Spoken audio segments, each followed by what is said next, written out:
Hello, my wonderful family and friends. How are you guys doing? I hope all is well. I am just excited to finally muster the courage to do this. It's been long overdue. Since it's been years. I had a friend who actually asked me to write a book, but I, with the number of abandoned book projects I have on my trail, I thought, no, I ain't writing a book. I'll just do something about it one day. And I'm glad it's finally here. This is just purely going to be the the account, the presentation of experiences that I actually had when I was a teenager. For the fact that my my mind, my spirit hasn't released me yet to name names, I will not name names. Because at the end of the day, I am not doing this to destroy anybody. I am not doing this to throw more aspersions and negativity on the church. I am just sharing my experience that might help, even if it's one young person, one child, one teenager out there. That's all I am doing this for. I really have nothing to gain because no damage was done. Rather, I just feel released and excited to be able to share. Growing up, being born into a family where God is loved and worshipped, and my parents lived the life. They instilled the fear of God in us quite early on. We were meant to respect and just obey whatever the parents said, adults said, and especially when you grew up in Africa where it takes the village to raise the child.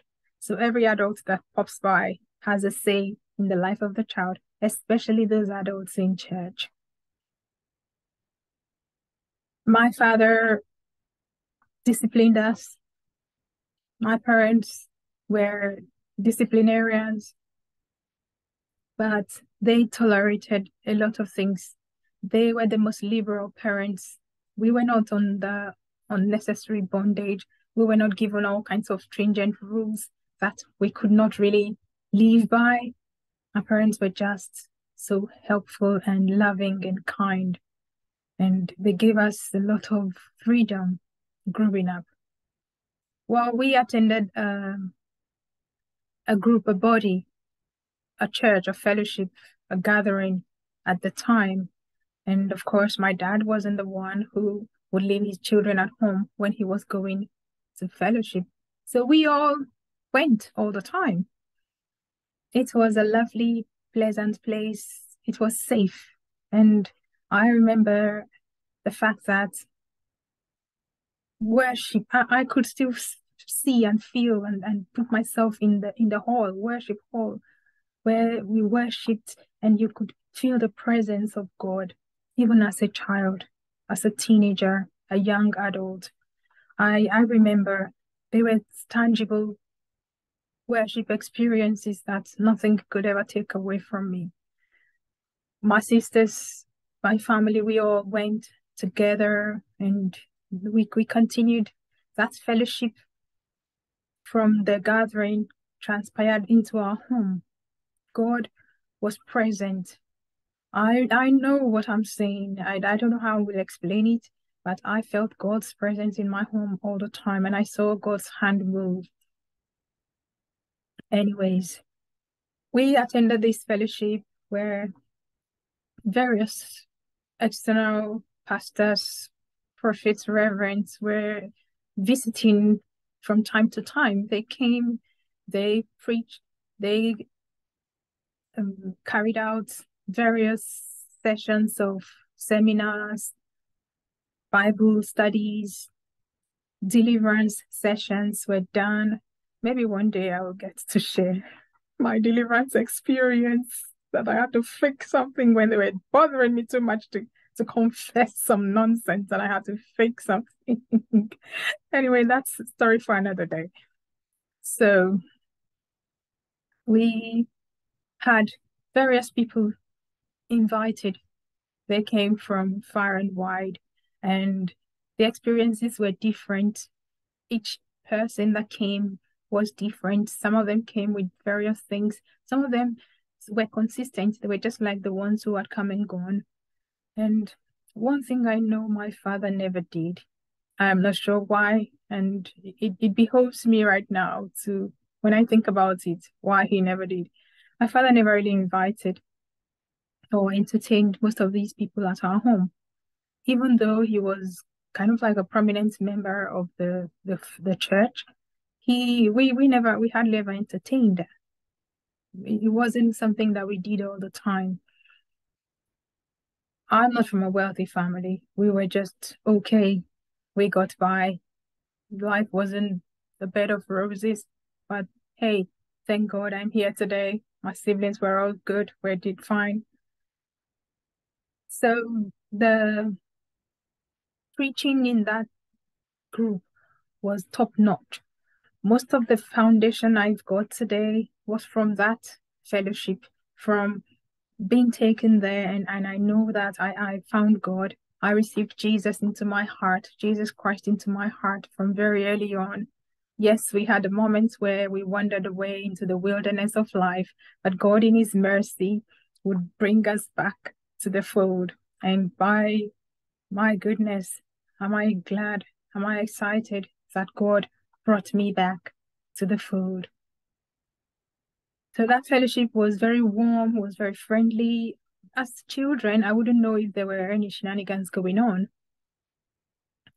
My father eventually was ordained a pastor, and one thing I know, my siblings and I, we for some reasons, we were never carried away to run after titled people. Well, those of you who may be new to this channel, titled people, when I refer to anyone as titled person, or when I say titled people, I am referring to those with the titles that we are aware of, those who are called pastors, apostles, ministers, evangelists, prophets, bishops, reverends, you name it, all those things that people call themselves. So that's what I mean when I say titled people, because I really do not want to call anybody by like reverend or pastor so and so. So yes, so they had all these people, the titled people, my siblings and I, we never, I can't remember my brothers or my sisters going to meet with these people. We just stayed away. We just, it wasn't our thing. For the benefit of this presentation, like I said earlier, I will not be naming names of the particular reverend, that the title of that person whom I had the encounter with was a reverend. And for the, just to not, for this benefit of this presentation, I will refer to that person as Reverend Christopher, or Reverend, yeah, let me say Reverend Christopher. Christopher. I'm not adding the Reverend because what they initiated at the time shouldn't have come from anyone who was a child of God, let alone someone who claims to be a reverend. So yes, we had all these people come. There were several people who came. Deliverance sessions were held. Sometimes it's on the request of the people. When they come, they see my dad, we go with them. It's not like they would let us sit at the back or go somewhere. We sit with our parents, and my father and my mom, we get there on time, we sit in front. So you're seen. These people would request, and our parents would like, oh yeah, deliverance sessions, okay, go attend, go do this, go do that.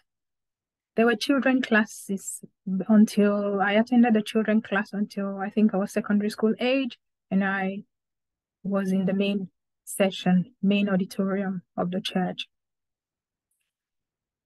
So this person, Christopher, so-called Reverend, was in town, visited. I think he must have visited a couple of times, and he would orchestrate all these deliverance sessions and all that whatnot in church while during the service. It wasn't things that were done after. One day, I can't recall exactly how it happened, but this man asked for us to come visit in the hotel where he was lodged at the time. That hotel, I am not sure how many miles, kilometers, the distance from where we lived it was, but it wasn't somewhere close that we could have walked. I'm sure traveling when driving would take maybe about 15, 20 minutes roughly to get there, traffic included, if there's a high volume of traffic. So I was wondering, like, go visit him in the hotel. I was a teenager. To be honest, for the life of me, I can't remember exactly what year within my teenage years, but I know this happened. It was before I was even 17 or 16, I'm sure. We were much younger. Well, I think it was between 14 and 16. I remember because I can recall the gang I moved with, the group I moved with when I was 16 upwards. And at that around about that time, that person wasn't in our lives any longer, but I was a teenager. So we were invited to come see him. I think it was after a service.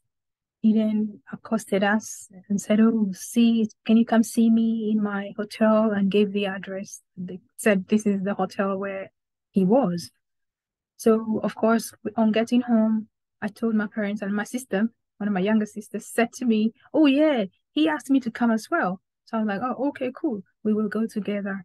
And of course, my sister and I, we got in the same transport and we went to that location, the hotel where the guy was staying at the time. So we went in together, but then I can't remember who went in first, but then he then said, "Oh, he would see us separately." So one of us had to go out. I can't remember who went in first eventually, but I remember when my time came, we sat there. There was the bed. There was a couch, a single couch in the room. So I went and sat on the couch, which was the normal thing to do. So I sat there. After a while, he was like, "Oh, come." He sat towards the head of the bed, and he patted the bed and said, come, sit here, so that at least you'll be closer and hear when I speak." So I just I was on edge. So I sat at the foot of the bed away from him. This guy moved closer. So he kept talking, and then he stroked my legs by my knee. So I moved his hand and moved myself like, "No, don't do that." He was like, "Oh no, I'm just making you feel comfortable." I said, "I'm comfortable, don't touch me." I've always been very protective of myself.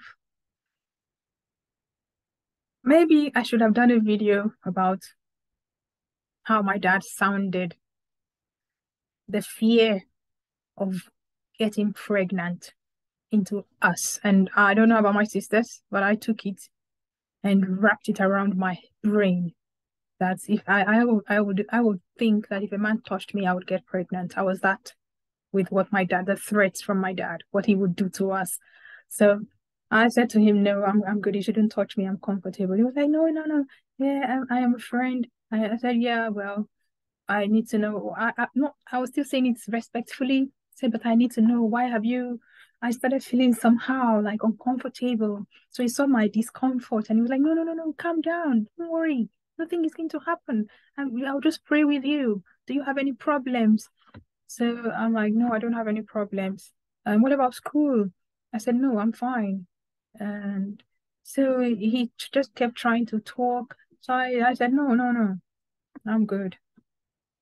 Then he kept on asking questions. Then he went, have you got a boyfriend?" So I looked at him like, "No, I do not have a boyfriend." He was like, "Oh, good, good." That's good for a child of God, a young lady. Yes, you have to keep yourself. That's fantastic. Then he came again and did. I'm like, no, you really need to not touch me. So I stood up. Then he was like, oh, no, no, no, no. I said, well, I will leave now because I'm uncomfortable. Then he was like, okay, that's fine. Anyway, I need to see. I think there was someone else waiting, or maybe it was my sister, but I know that then I left. When we left, for goodness sake, I I don't know, I can't recall, but I don't think my sister and I talked about whatever must have happened, transpired with that Christopher. So we went home. But actually before I left, he then said, oh, he would like to see me again another day. But I thought, but why? We didn't really say anything. He said, yeah, but he has a lot more to talk to me about. So he gave me transport fare. He actually gave me the money to come back. And I don't know if he invited my sister as well. And I think, no, I think I asked my sister and she said, no, he didn't invite her. So I was like, okay. So I went the second time. I told my parents, that's the funny thing. Yeah, well, I'm going to see so-called Reverend Christopher. He said I should come back. He had not finished with me. And my parents so unsuspecting. This is where I will speak to parents. Do not just hand over your children to any individual, even if they're family members. It doesn't matter the relationship. They are not their parents, you are the parents. Just don't trust these people. The wolves, the vampires, the vultures, the evil, desperate, useless agents of darkness are out there, and they're waiting with arms open wide to swallow the children. My parents were unsuspecting. They just thought that the pastor was just calling our children to counsel them, to talk to them, to pray with them. So my dad wasn't angry. He said we were going back, and I didn't tell them about him touching my knee because, of course, as a child, it will look somehow. Will anybody believe me? Just like nobody believes all the encounters that we read and hear about young girls being molested by prophets, titled people, apostles, and all the nonsense. Anyways, I went back the second time and the last time. And when I went there, he was friendlier this time. I think he got drink. The first time he did get us drinks. I think I loved the Fanta drink, that orange drink. I loved it. And he got it this time.